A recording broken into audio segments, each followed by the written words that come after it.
శ్రీ ఎర్ని దుర్గా మహాకాళీ భైరవ్ అభిరామ్ గురు భవానీ భూతప్రేత పిశాచ నివారణ నరకోశ దృష్టికోశ నివారణ వ్యాపారాభివృద్ధి కొరకు గృహదోష గ్రహదోష నివారణ కొరకు కళ్యాణ దోష నివారణ సంతాన దోష నివారణ స్త్రీల శారీరక సమస్యలు మానసిక సమస్యలు చెడుపు చిళ్లంగా తీయుట దంపతుల మానసిక సమస్యలు భూమి యొక్క సమస్యలు ఆరోగ్య సమస్యలకు నాటు వైద్యం వాస్తు జ్యోతిష్యం గృహమునందు శాంతి హోమం అఘోరి పూజలు చేయుదురు మరిన్ని వివరాలకు ఈ క్రింది నంబర్లకు సంప్రదించండి. నమస్తే, వెల్కమ్ టు వార్తాకిరణం. నేను కృష్ణకుమార్. వార్తల ముందుగా హెడ్లైన్స్.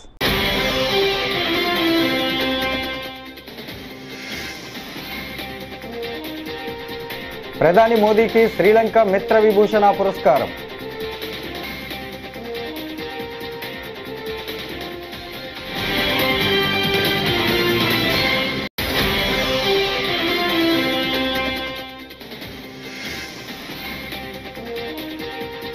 ఇప్పుడు దేశంలో జనాభా పెరగడం చాలా అవసరం అంటున్న సీఎం చంద్రబాబు.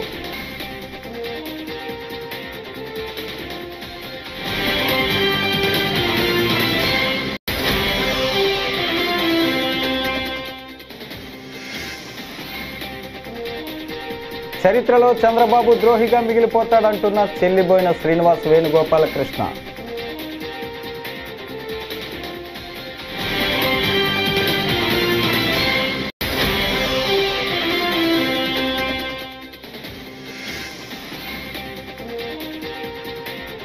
పాస్టర్ ప్రవీణ్ పగడాల మృతిపై కేఏ పాల్ పలు అనుమానాలు వ్యక్తం.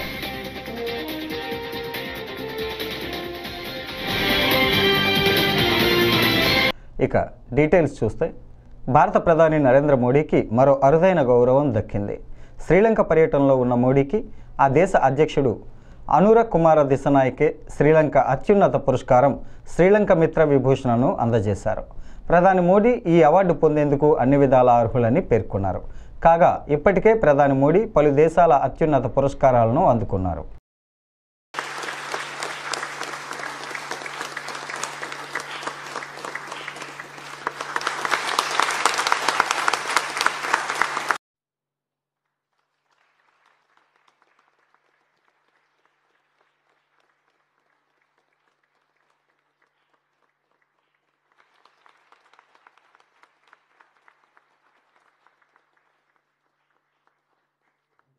ఉమ్మడి కృష్ణా జిల్లా నందిగామ నియోజకవర్గంలో సీఎం చంద్రబాబు పర్యటించారు. బాబు జగజీవన్ రామ్ జయంతి సందర్భంగా ఏర్పాటు చేసిన ఓ కార్యక్రమంలో ఆయన ప్రసంగించారు. అప్పట్లో పరిస్థితుల దృష్ట్యా కుటుంబ నియంత్రణ పాటించమన్నానని, ఇప్పటి పరిస్థితుల నేపథ్యంలో దేశంలో జనాభా పెరగాల్సిన అవసరం చాలా ఉందని అన్నారు. లేకపోతే రాబోయే రోజుల్లో దేశంలో వృద్ధుల సంఖ్య పెరిగిపోతుందని అభిప్రాయపడ్డారు. అభివృద్ధి చెందిన దేశాల్లో ఇప్పుడు అదే సమస్యగా ఉందని తెలిపారు. ఈరోజు ఒక వినూత్నమైన కార్యక్రమంతో మేము ముందుకు వచ్చాను. నేను ఇక్కడ రెండు విధాలుగా మీరు చూస్తే, ఒకటి బంగారు కుటుంబాలు ఇప్పుడే కలెక్టర్ గారు చెప్పారు, దగ్గర దగ్గర 41 మంది ఈ గ్రామంలో అందరికంటే తక్కువ ఆదాయం వచ్చే కుటుంబాలు. అంటే ఇవంతా కూడా 20 లక్షల కుటుంబాలని రాష్ట్రంలో ఎంపిక చేశాం. మీ ఊర్లో 41 చేశాం. అదే సమయంలో నేను ఆలోచించిన విధానం, అట్టడుగు నుండే 20%, పై నుండే 10%. ఈ రోజు ఇక్కడ కూర్చున్న వాళ్ళు కొంతమంది మార్గదర్శకులు ఉన్నారు. ఇప్పుడే మనోజ్ గారు అయితే అక్కడికి వచ్చినప్పుడు చూశాను. ఈ రోజు వీళ్ళందరూ కూడా ఇక్కడ కూడా ఒక 5 మంది వచ్చారు. వీళ్ళకి సమాజం ఒక అవకాశం ఇచ్చింది, అందిపుచ్చుకున్నారు. ఈ రోజు పారిశ్రామికవేత్తలుగా లేకుంటే మెరుగైన జీవన ప్రమాణాలతో ముందుకు పోయే పరిస్థితికి వచ్చారు. నేను ఒకప్పుడు జన్మభూమి పిలిపించాను, మీరందరూ స్పందించారు. ప్రపంచంలో ఉండే వాళ్ళందరూ వచ్చి జన్మభూమి పిలుస్తుంది రా, కదిలి రా అంటే గ్రామానికి వచ్చి ఎన్నో కార్యక్రమాలు చేశారు. స్కూల్ బిల్డింగ్లు కట్టారు, రోడ్లు వేశారు, శ్మశానాలు కట్టించారు, అనేక కార్యక్రమాలు చేశారు. ఈ రోజు నేను ఇచ్చే పిలుపు, ఎవరైతే సమాజంలో ఆర్థికంగా పైకొచ్చారో, తెలివితేటలున్నాయో అలాంటి మీరు తిరిగి సమాజానికి ఇవ్వాలి. ఆ రోజు సమాజానికి ఇమ్మని కోరాను. ఇప్పుడు మీతో పుట్టిన వ్యక్తుల్ని పైకి తీసుకొచ్చే బాధ్యత మీకు అప్పచెప్తున్నానని చెప్పి కూడా నేను మీకు తెలియజేస్తున్నా. ఆర్థిక సంస్కరణలు వచ్చాయి. నేనే దీనికి కూడా ఆ రోజు భారతదేశంలో పివి నరసింహరావు గారు ఆర్థిక సంస్కరణలు తీసుకొస్తే సెకండ్ జనరేషన్ రిఫార్మ్స్ కి నేనే శ్రీకారం చుట్టాను. చేశాను. ఈ రోజు మీరు చూస్తే బ్రహ్మాండమైన రోడ్లు వచ్చాయి. ఒకప్పుడు హైదరాబాద్ విజయవాడ రోడ్డు చూసేవాళ్ళం. ఈ రోజు బాగా రోడ్డు ఉందంటే దానికి కారణం పీపీపీ విధానం, అంటే పబ్లిక్ ప్రైవేట్ పార్ట్నర్షిప్. ఈ రోజు బ్రహ్మాండంగా మీరు సెల్ ఫోన్ లో మాట్లాడుతున్నారంటే ప్రభుత్వం పెట్టిన సెల్ ఫోన్లు కాదు, ప్రభుత్వానికి కూడా ఆదాయం వస్తుంది ఈ సెల్ ఫోన్ల వల్ల. ప్రైవేట్ వ్యక్తులు సర్వీస్ ఇస్తారు, దానివల్ల వాళ్ళకు లాభాలు వస్తున్నాయి, మీకు మెరుగైన సేవలు అందుతున్నాయి. కరెంట్ విషయంలో గాని అనేక విషయాల్లో, కాలేజీల విషయంలో గాని చాలా మంది ముందుకొచ్చి ఎన్నిపోయారు. కానీ ఈ రోజు పీపీపీ విధానంలో ఫ్యాక్టరీ పెట్టిన వాళ్ళు పైకి వచ్చారు, తప్పులేదు. ఈ రోజు సిఎస్ఆర్ కూడా పెట్టారు, కార్పొరేట్ సోషల్ రెస్పాన్సిబిలిటీ అని. కానీ కొన్ని కార్యక్రమాలు చేస్తున్నారు. కానీ ఈ రోజు నేను తీసుకున్న కార్యక్రమం మీరు చూస్తే ఎప్పుడు కూడా 20-30 సంవత్సరాల ముందే నేను ఆలోచిస్తాను. సమాజాన్ని అధ్యయనం చేస్తా ఉంటాను, ఎప్పటికప్పుడు అర్థం చేసుకుంటా ఉంటాను. నా ఆలోచన ఒకటే, భారతదేశంలో పుట్టిన ఏ వ్యక్తి గాని పేదరికంలో ఉండడానికి వీలు లేదు. పాస్టర్ ప్రవీణ్ పగడాల మృతిపై పలు అనుమానాలను వ్యక్తం చేస్తూ ప్రజాశాంతి పార్టీ అధ్యక్షుడు కేఏ పాల్ కీలక వ్యాఖ్యలు చేశారు. ఇది ముమ్మాటికి హత్యే అని. ఏప్రిల్ 24న రాత్రి 9:30 గంటలకు ప్రవీణ్ తన ఫోన్లో భార్యతో మాట్లాడాడని, అదే రోజు రాత్రి 11:30కు రాజమండ్రిలో చనిపోయారని చెప్పడం ఏంటని ప్రశ్నించారు. నాకు నా పవర్స్ ఉన్నాయి, నేను శపిస్తే బూడిదైపోయిన వాళ్ళు చాలామంది ఉన్నారు అంటూ సంచలన వ్యాఖ్యలు చేశారు. ప్రవీణ్ పగడాల హత్య విషయంలో ముందు నుండి నేను రేజ్ చేస్తున్న క్వశ్చన్స్ కరెక్ట్ అని ఇప్పుడు రుజువు అయిపోయింది. నెంబర్ 1, 9:30 గంటలకు 24వ తారీఖు రాత్రి ప్రవీణ్ పగడాల తన ఫోన్ నుంచి ఆయన హత్య ముందు కొన్ని సెకండ్లు మాత్రమే ఆయన వైఫ్తో ఫోన్ చేసి మాట్లాడారా లేదా? మరి 9:30కి విజయవాడలో ఉన్నానని చెప్పిన ప్రవీణ్ పగడాల 11:30కి రాజమండ్రి ఎలా చేరుకున్నాడు? సైరన్ వెహికల్ ఉన్న నా వెహికలే 3 గంటలు పడుతుంది ఒకవేళ పోలీస్ వెహికల్ వెళ్ళాలంటే. నా పవర్స్ నాకున్నాయి, నా ఫండమెంటల్ రైట్స్ నాకున్నాయి, నా దేవుడు నాకున్నాడు. నేను శపిస్తే బూడిదైపోయిన వాళ్ళు చాలా మంది 7 మీకు తెలుసు, రాజశేఖర రెడ్డితో సహా. ట్రంప్కే దిక్కు లేదు, లైన్లో పడ్డాడు. ఈ విషయం నాకు మద్దతు ఇస్తున్నాడు. ప్రవీణ్ పగడాలని బ్యాడ్ నేమ్ చేసి ఆడు తాగేశాడు, ఆడు పడిపోయాడు, ఆడు మందుగాడు అని మీరు దూషిస్తారా? రాష్ట్ర జీవనాడి పోలవరం ప్రాజెక్టును బ్యారేజీగా మార్చే కుట్రకు చంద్రబాబు పాల్పడుతున్నారని మాజీ మంత్రి వైఎస్ఆర్సీపీ తూర్పుగోదావరి జిల్లా అధ్యక్షుడు శ్రీనివాస వేణుగోపాలకృష్ణ మండిపడ్డారు. రాజమహేంద్రవరంలో మీడియాతో మాట్లాడుతూ తన స్వార్థ ప్రయోజనాల కోసం పోలవరం ఎత్తు తగ్గించేందుకు కేంద్ర ప్రభుత్వం వద్ద చంద్రబాబు రాజీ పడ్డారని ఆగ్రహం వ్యక్తం చేశారు. నాకు సుదీర్ఘ అనుభవం ఉందని చెప్పినటువంటి చంద్రబాబు నాయుడు గారు ఈ రాష్ట్ర అవసరాల గురించి కనీస ప్రస్తావన కూడా చేయకుండా విభజించబడేటువంటి రాష్ట్రంలో ఆంధ్రప్రదేశ్కు సంబంధించిన అవసరాల గురించి కనీసం శాసనసభలో చర్చ జరిగే సమయంలో పాల్గొన్నా కనీసం ప్రస్తావన చేయనటువంటి చంద్రబాబు నాయుడు గారు రాష్ట్ర విభజనకు కారణమయ్యి ఈ రాష్ట్ర ప్రజలకు తీరని ద్రోహం చేసినటువంటి వారిలో మొదటివాడు. కాంగ్రెస్ పార్టీ విభజించేటువంటి సమయంలో ఈ రాష్ట్ర అవసరాలకి ప్రధానంగా తీర్చగలిగినటువంటి జీవనాడి పోలవరం కేంద్ర ప్రభుత్వమే నిర్మిస్తుందని,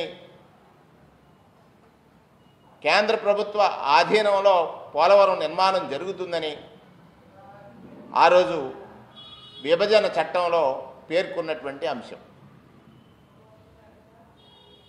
కేంద్ర ప్రభుత్వం రాష్ట్రాన్ని విభజించిన తర్వాత 2014లో చంద్రబాబు నాయుడు గారు అధికారంలోకి వచ్చాడు. అధికారంలోకి వచ్చిన తర్వాత తను తీసుకున్నటువంటి స్వార్థపూరిత నిర్ణయం ఏమిటంటే పోలవరం నిర్మాణం రాష్ట్ర ప్రభుత్వం చేపడుతుందని కేంద్రాన్ని ఒప్పించడం.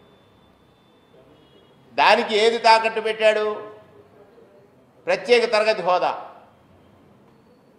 పోలవరం నిర్మాణం రాష్ట్ర ప్రభుత్వం నిర్మిస్తుందని చెప్పడానికి ప్రత్యేక తరగతి హోదాను వదులుకున్నటువంటి చంద్రబాబు నాయుడు గారు అక్కడ ఒకసారి ఈ రాష్ట్ర ప్రజలకు తీరని ద్రోహం చేశాడు. ప్రత్యేక తరగతి హోదా సాధనని పక్కన పెట్టి పోలవరం నిర్మాణం తాను చేపడతానని చెప్పడం వల్ల జరిగినటువంటి నష్టాన్ని గురించి ఒకసారి మనం మాట్లాడుకున్నట్లయితే,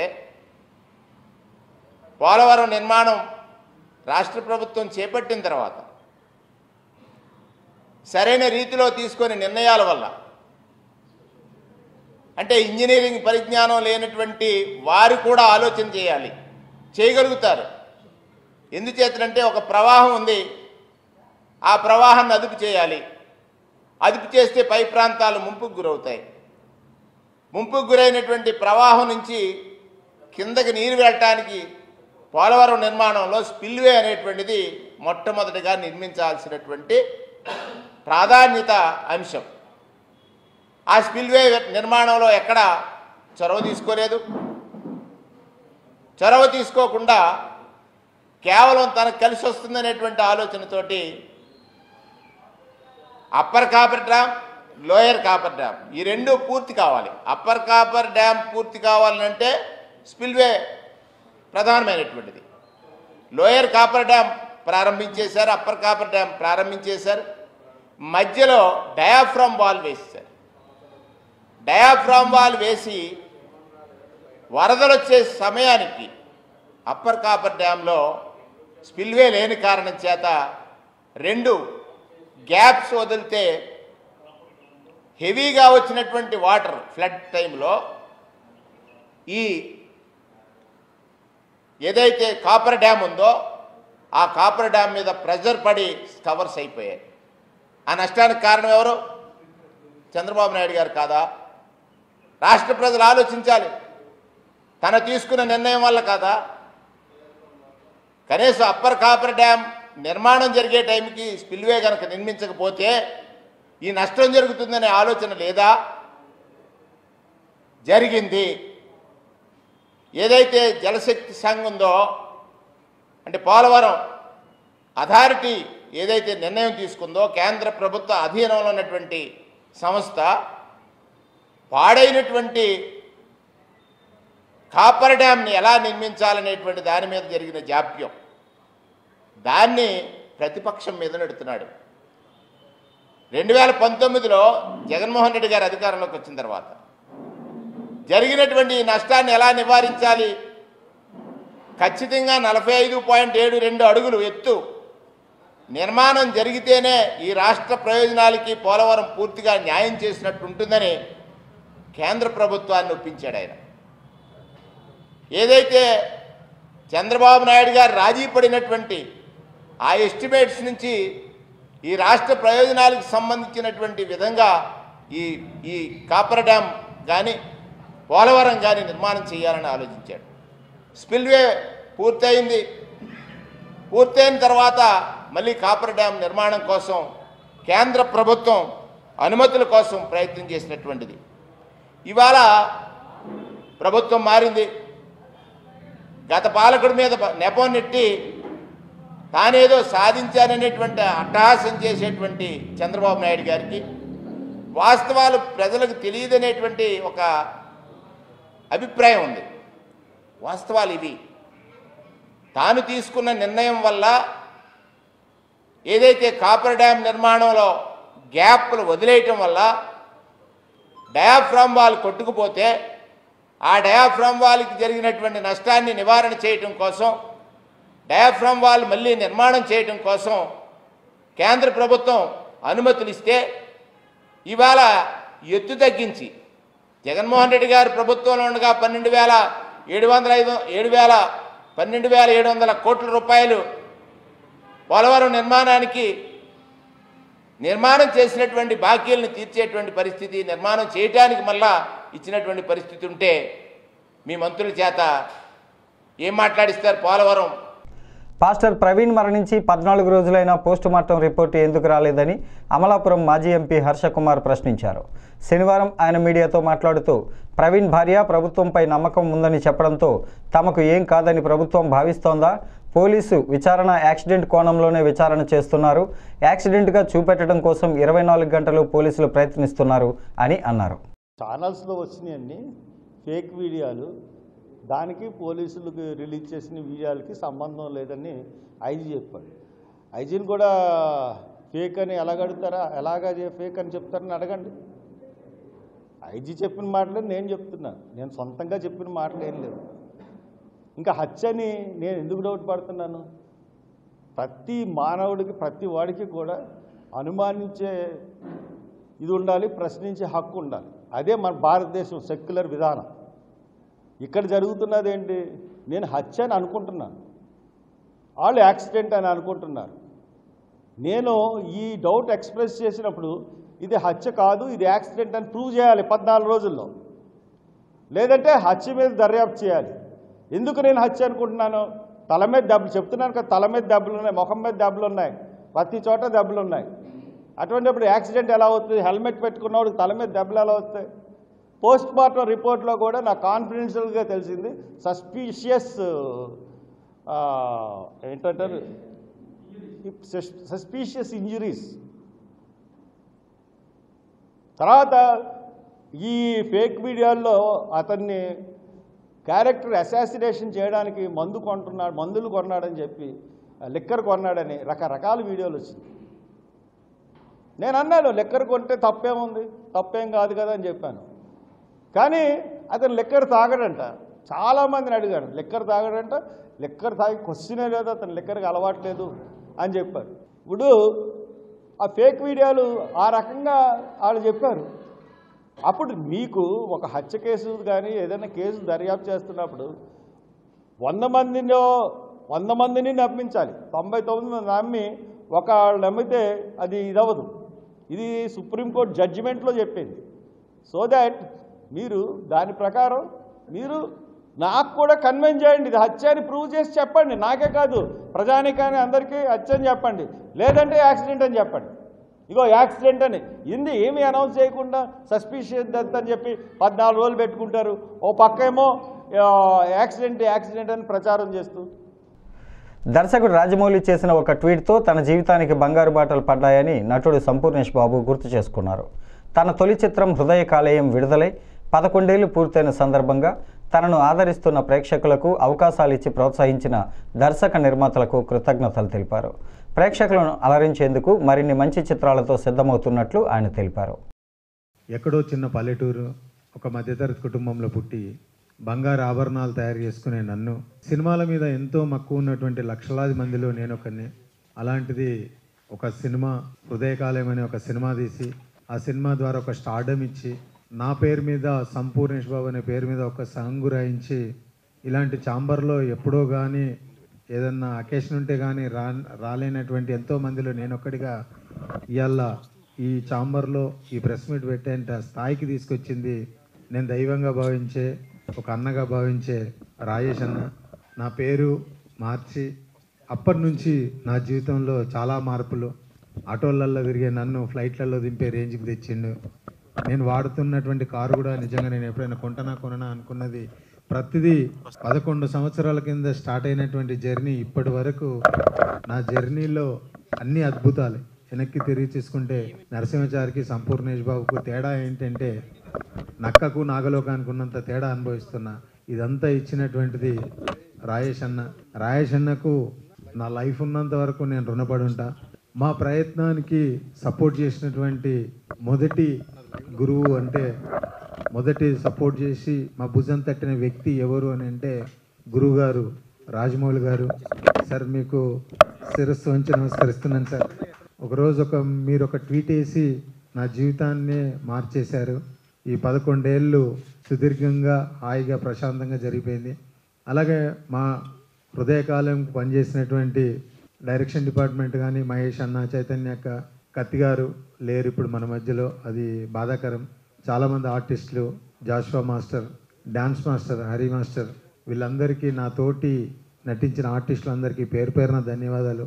ఆ టైంలో సపోర్ట్ చేసినటువంటి ఇంకొంతమంది వాళ్ళందరికీ ప్రత్యేకంగా పేరు పేరున నా ధన్యవాదాలు. తమ్మారెడ్డి సార్, మారుతి సార్, సందీప్ కిష్ణన్న, ఇలా చాలామంది సపోర్ట్ చేశారు కాబట్టి నేను ఈరోజు ఇక్కడ కూర్చోగలుగుతున్నా. చాలా హ్యాపీ అండి. ఒక మట్టిలో మాణిక్యంలాగా నన్ను ఈ స్థాయిలో నిలబెట్టారు. ఈ ప్రెస్ మీట్కి మెయిన్ కారణం ఏంటంటే 11 వసంతాలు పూర్తి చేసుకున్నాం. ఓ 10-12 సినిమాలు హీరోగా చేసా, ఓ 10-15 సినిమాలు చిన్న చిన్న క్యారెక్టర్లు చేసా చాలా సినిమాలలో. చాలా హ్యాపీ. 11 సంవత్సరాల శుభాకాంక్షలు నేను మీకు తెలియజేస్తున్నా. ఎప్పటికీ మీ ప్రేమ అనురాగాలు మా మీద ఇలాగ ఉండాలని చెప్పేసి మనస్ఫూర్తిగా కోరుకుంటూ సదా మీ ప్రేమకు బానిస మీ సంపూర్ణేష్ బాబు. సోదర అనే ఒక సినిమా రిలీజ్కుంది. నేను సంజేష్ నటించినటువంటిది. మోహన్ డైరెక్టర్. అది ఆ సినిమా ఈ నెల 25వ తారీఖున కూడా మీ ముందుకు వస్తుంది. ఒక చిన్న నటుని ఆశీర్వదించిన మీ అందరూ సోదర మూవీని కూడా ఆదరిస్తారని మనస్ఫూర్తిగా కోరుకుంటూ థ్యాంక్ యూ. తిరుమల శ్రీవారిని ప్రముఖ సినీ దర్శకుడు నాగాశ్విన్ దర్శించుకున్నారు. శనివారం వేకువజామున ఆయన కుటుంబ సభ్యులతో కలిసి శ్రీవారి సుప్రభాత సేవలో పాల్గొన్నారు. టీటీడీ అధికారులు ఆయనకు స్వాగతం పలికి దర్శన ఏర్పాట్లు చేశారు. దర్శనం అనంతరం నాగాశ్విన్కు ఆలయ అధికారులు స్వామివారి తీర్థప్రసాదాలను అందజేశారు.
బెక్కవోలు మండలం బలభద్రాపురం గ్రామంలో క్యాన్సర్ కేసులు పెరుగుతున్నాయని అసెంబ్లీ సమావేశాల్లో ప్రభుత్వం దృష్టికి తీసుకువచ్చామని, నమోదవుతున్న క్యాన్సర్ కేసులపై ప్రభుత్వం ప్రత్యేక చర్యలు చేపట్టిందని అనపర్తి బీజేపీ ఎమ్మెల్యే నల్లమిల్లి రామకృష్ణారెడ్డి పేర్కొన్నారు.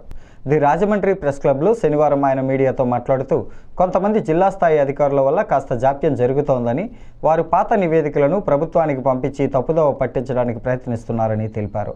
బలభద్రాపురం గ్రామంలో రంగరాయ మెడికల్ కళాశాల వైద్య బృందం 1295 మందికి క్యాన్సర్ స్క్రీనింగ్ పరీక్షలు నిర్వహిస్తే వారిలో 62 మందికి నిర్ధారణ అయిందన్నారు. ఇది జాతీయ క్యాన్సర్ యావరేజ్ కంటే 6 రెట్లు అధికమని అన్నారు. క్యాన్సర్ వ్యాప్తిలో ఆంధ్రప్రదేశ్ చాలా అట్టడుగున ఉన్నప్పటికీ ఇక్కడ మాత్రం ఎందుకు కేసులు పెరుగుతున్నాయో తెలుసుకోవాల్సి ఉందని అన్నారు. గ్రామంలో ఇంకా 8700 మంది ప్రజలు ఉన్నారని, వారందరికీ స్క్రీనింగ్ పరీక్షలు నిర్వహించాలని కోరారు. తప్పనిసరిగా కేంద్రం దృష్టికి ఎప్పుడైతే నేషనల్ మీడియా ముందస్తు చర్యలు అదే నీరు నుంచి వచ్చారు కదా, నీరు నుంచి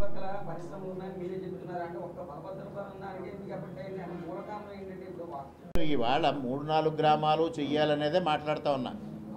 బలభద్రపురం ఏదండి, ఇది ఒక 3-4 సంవత్సరాల నుంచి బయటకు వచ్చినాయి. ఒక 3-4 సంవత్సరాల సమయం నుంచి బయటకు వస్తూ ఉన్నాయి నంబర్ ఆఫ్ కేసెస్.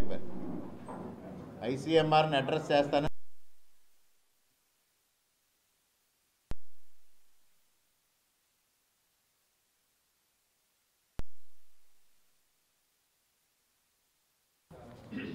ఇవాళ 32 కేసులు మాత్రమే వచ్చినాయి. అంటే ఏదైతే భారతదేశంలో అత్యధికంగా క్యాన్సర్ కేసెస్ నమోదవుతున్న రాష్ట్రం కేరళ రాష్ట్రం ఉందో, ఆ కేరళ రాష్ట్రం యావరేజ్ కన్నా బలభద్రపురం గ్రామంలో డబల్ ఉంది. అదేవిధంగా నేషనల్ యావరేజ్ తీసుకుంటే 2022లో ఏదైతే లోక్సభలో ప్రవేశపెట్టిన ఇన్ఫర్మేషన్ ఉందో దాని ప్రకారంగా 10,000 మందికి 10 కేసెస్ రిపోర్ట్ అవుతున్నాయి అనేది ఆ సారాంశం. ఆ విధంగా చూసిన 3 రెట్లు నేషనల్ యావరేజ్ కన్నా బలభద్రపురం గ్రామంలో కేసెస్ నమోదవుతున్నాయి అనేది ఒక సమాచారం. ఇక ఇటీవల కాలంలో ఆ ప్రాసెస్లోనే Rangaraya medical college community medicine department ఆధ్వర్యంలో ఒక సర్వే నిర్వహించారు. వాళ్ళు 399 కుటుంబాల నుంచి 1295 మందిని పరీక్షలు చేయడం వివిధ రకాలుగా, దాంట్లో 62 కేసెస్ ఉన్నట్టుగా ఐడెంటిఫై చేశారు. ప్రభుత్వం సర్వే ద్వారా మెడికల్ అండ్ హెల్త్ చేసింది 32 అయితే రంగరాయ మెడికల్ కాలేజ్ వాళ్ళు చేసింది 62. అంటే గ్రామంలో 40 ప్రాంతాల్లో వివిధ ప్రాంతాల్లో ర్యాండమ్గా సర్వే చేసి వాళ్ళు 1295 మందిని పరీక్ష చేశారు. గ్రామ జనాభా దాదాపుగా 10,000 అయితే 1295 మందిని పరీక్ష చేస్తే 62 కేసులు వచ్చినాయి. అంటే మిగిలిన 8,700 మందిని పరీక్ష చేస్తే ఎన్ని కేసెస్ ఉంటాయి అనేది ఒక్కసారి మనం అంచనాకు రావాల్సిన అవసరం ఉంది. ఒకవేళ ఈ 62 కేసులనే మనం తీసుకున్నా ఇవాళ నేషనల్ యావరేజ్ కన్నా ఇది 6 రెట్లు హైయెస్ట్ ఉంది. ఇది ఆందోళన కలిగించే అంశం. దీన్ని స్థానిక డిఎంఎండ్హెచ్ఓ గారు కానీ స్థానిక వైద్య ఆరోగ్య శాఖ కానీ నిర్లక్ష్యం చేస్తూ ఉందనేది ఈ సందర్భంగా తెలియజేస్తూ ఉన్నా. ఈ వార్తలు ఇంతటితో సమాప్తం. నమస్కారం.